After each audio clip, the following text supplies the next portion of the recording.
Hello, my name is Frederica. This is my very first video, and so I just want to introduce myself properly. Um, I'm 32 years old. I'm from the state of Maryland, raised and born in Baltimore City, in Park Heights, one of the worst neighborhoods with the most top crime.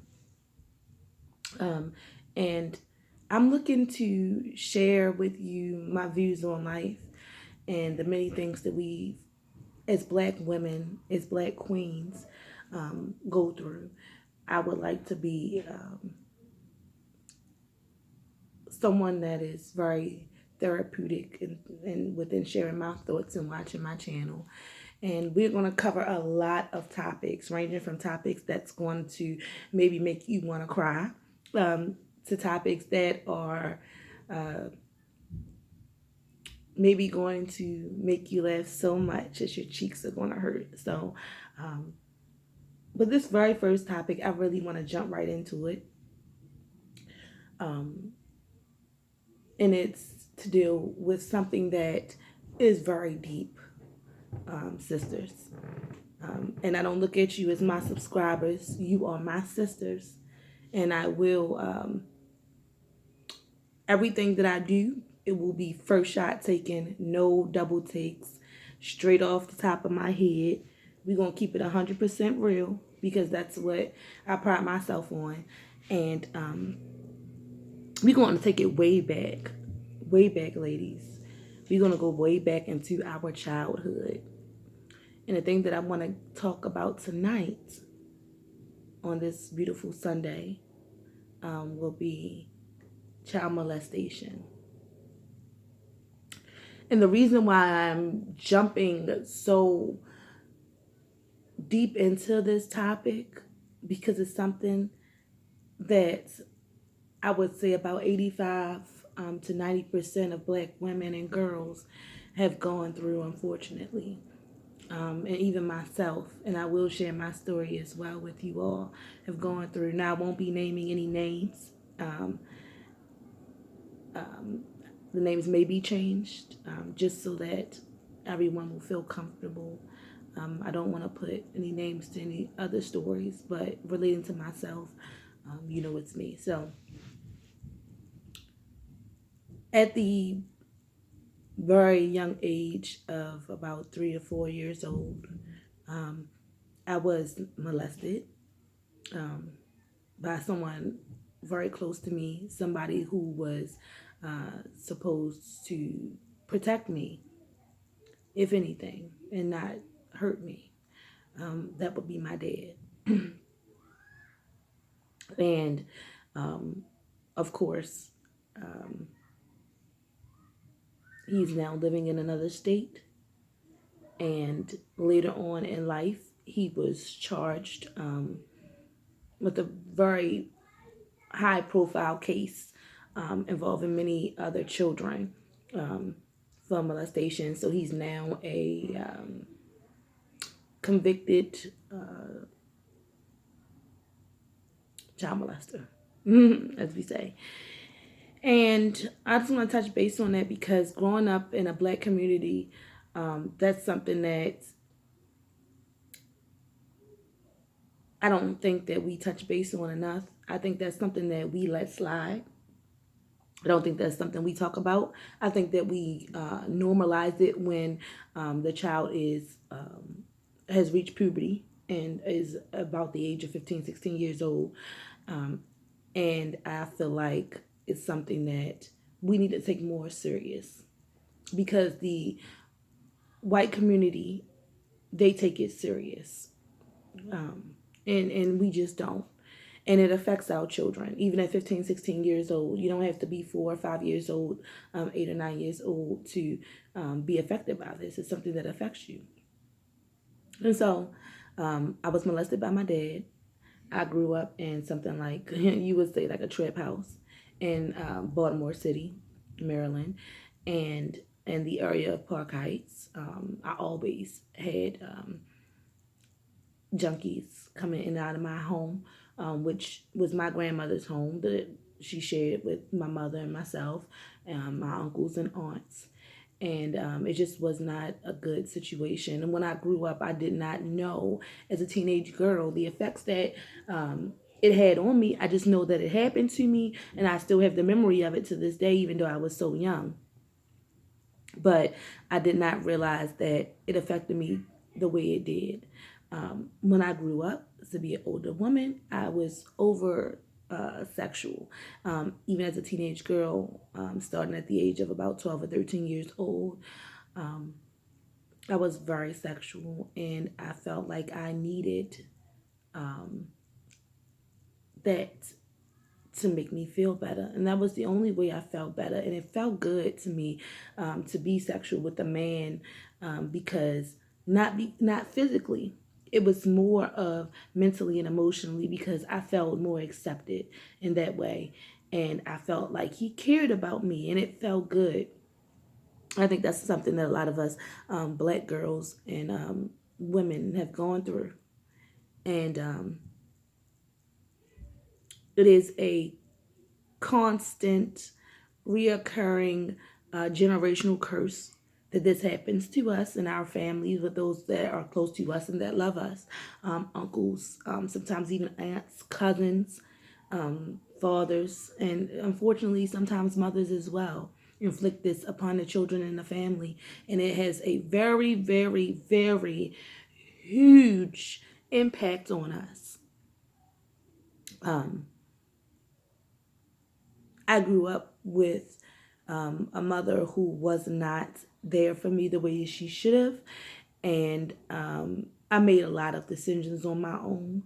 And being a young, dumb girl in Baltimore City, I didn't have those decision making skills that put my life in, in a greatest perspective that it could have been as of now. I wanted to be a doctor as a child. That didn't happen for me because of the decisions that I made as a teenage girl. My mind was all messed up. It was all wrong. Everything. And men, I can say, is something that I've always leaned towards, because I've wanted the love, the feeling that came with being with a man. It made me feel good. And that became my greatest downfall in life. It really did. I think I put a lot of focus on that because it made me feel good. It was a drug to me. And so now here I am at 32 years old, and I'm not where I wanted to be at 32 years old as the young Drika looking back, but I'm definitely further than I could have been. And when I look back and look to some of the people that I've known that has went through this, I spoke to a guy friend yesterday actually, and that's what inspired me to want to make this first video about child molestation. And he said, for some reason, most of the women that I attract have been molested as children or raped. And I let him know that that's because most of Black women have been molested or raped. And we don't think that is a big deal until we older and it starts affecting us. It starts to affect the way that we behave in our relationships with our friends, with men, and with our children. And if you don't see that difference, if you have not acknowledged that as of yet, then that may be something that you want to acknowledge as being a blocker in your relationships. Because it really is. It messes with your mind. It tears you down. It bothers your self-esteem. And so you deal with situations that a person with self-esteem, high self-esteem, wouldn't put themselves through. They wouldn't deal with because of of what you went through. It's very hurtful. It's very painful. And it's something that the Black community normalizes when there is a girl that looks of age, or she reached a certain amount of years in her life. When I was 13, 14, 15, 16 years old, I was dating and having relationships with men that were in their mid to late 20s, even early 20s, in their 30s. And somehow we think that a man that's 23 years old and a 16-year-old girl is okay because she's almost 18. All she has is 2 years. But that almost is a big thing. It's a big deal. girls that age should be dating males that are in that age bracket. A 20-something-year-old male when I look back on those men that I've slept with and that I had those relationships with in that time period, I realized that they were taking advantage of me. And as a little girl, I did not see that because I thought that I was a woman and I thought that I was grown, but I wasn't. And the reason I felt this way is because I grew up way more than I should have, not being able to enjoy a childhood because of what happened to me, you know? And a lot of us are not able to be children. We grow up fast and we think that we're grown, and these things really affect us later on in life. And then I look back, I see these men very well took advantage of me. And so, child molestation is something that we need to touch base on. In the Black community, we do tell our children, if somebody, we tell little girls, if somebody touch you here, somebody touch you here, somebody touch you here, please let me know. It's not right. Nobody's supposed to touch you there. But we never say one thing that would make a big difference. And that thing is, if they do that to you, if someone touches you there, it's not your fault, because that's what predators use. They use guilt. They use guilt to keep these secrets. They make our children feel like if you tell, you'll get in trouble. And you know how dirty you feel after something like that happens to you? How you feel like maybe you deserved it. And that's a lot of reason why it's not reported. I'm going to call this little girl Tracy. When I was a younger girl, I grew up with a friend who was a few years younger than me named Tracy. Tracy grew up in a house full of teenage boys to men reaching into their mid-20s when we were about 8, 9, 10, 11 years old. And I always had a great spirit of discernment. To me, Tracy was just a little bit too hot. And I felt like something was going on to make her that way. And so I asked her, and I'm sure she remembers this, on a playground in the back of Park Heights. Is somebody at home doing something sexual to you? Why do you act this way? Of course, Tracy did not have her mother, unfortunately. She was in the streets getting high. And I'm not sure what happened about her dad, but she let me know she was living with her aunt and that her older cousins were taking advantage of her. They were coming in the house drunk, having sex with her, and she was so tiny. I see Tracy today on my social media, and she looks normal. She has a daughter she had at a very young age, like myself. She just recently, a few years ago, had a baby boy, and they take a lot of beautiful pictures together, and she just seems like she grew up to be a very beautiful woman. But I know that it affects her today. The abuse that she underwent, not only sexually, but physically in that household that she was in, by her family, because her mom was not there, affects her. And I believe that her aunt knew, because they were her sons that were doing it to her. That older generation, speak no evil, see no evil, speak no evil. The ones that allow their husbands to rape their daughters and, all types of nonsense like that. I believe she knew. I look at her life and I make no judgments on any of my sisters. There's really nothing to judge, but I just know that is painful. We don't get the therapy we need. We don't get the counseling we need. We don't heal. And so we grow up and we don't heal. and we have children, and it passes on to the next generation. And I'm not saying that the molestation passes on to the next generation, because I've done no such thing to any of my children. But the anger, the hurt, the way you raise your children, it passes on to the next generation in some sort of way. And they wonder why we so angry. Black women can't be angry. Black women can't be weak. Black women can't show none of that. In a world where men want to be men, we can't do it. And so subjects like this is something that we are definitely going to cover.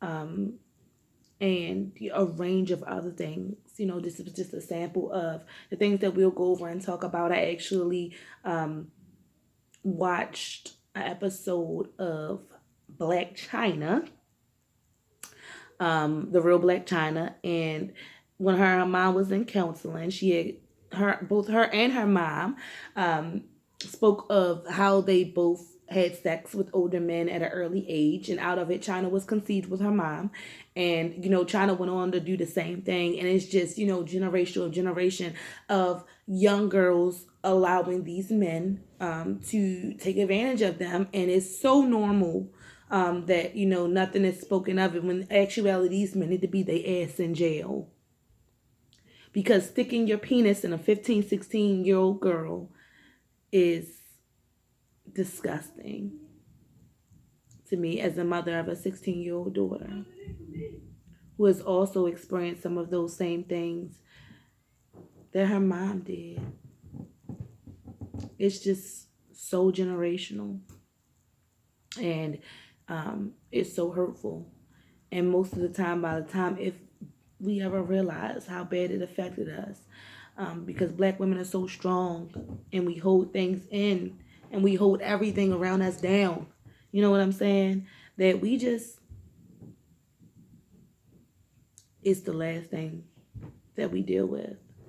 And our mental health really needs to be the first thing that we deal with, sisters. We need to find a good Black therapist, whether you feel more comfortable with a woman or a man. And we need to heal. We just need to heal. Most of the time, it starts with your daddy. Whether if he leaves, or like my father, which I wish he would have just left. Then you just realize that every man that you have ever came across has abused you in some type of way. And I'm sorry. I'm so sorry. But what I would like for you all to do today, sisters, is to not let this moment get the best of you. Because I told you we was going to talk about some real uncomfortable things. But to take a second to acknowledge, if you haven't yet, everything that this has done to you, or to someone you possibly know that is acting out, that is super sexual, that you just can't understand. And realize that this was a big impact on your or their lives.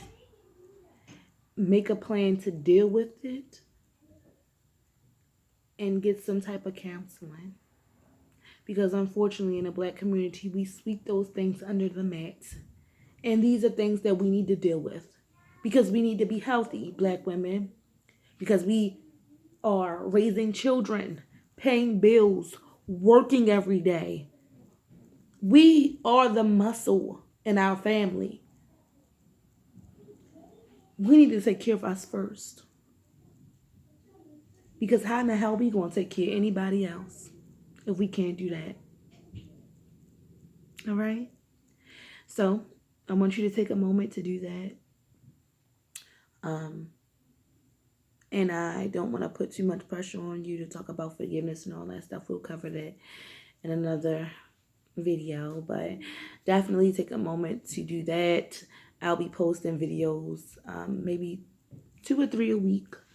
Sometimes I may post 1 a week, but my goal is definitely going to be to hit 1,000 subscribers within a month's time. So thank you for tuning in.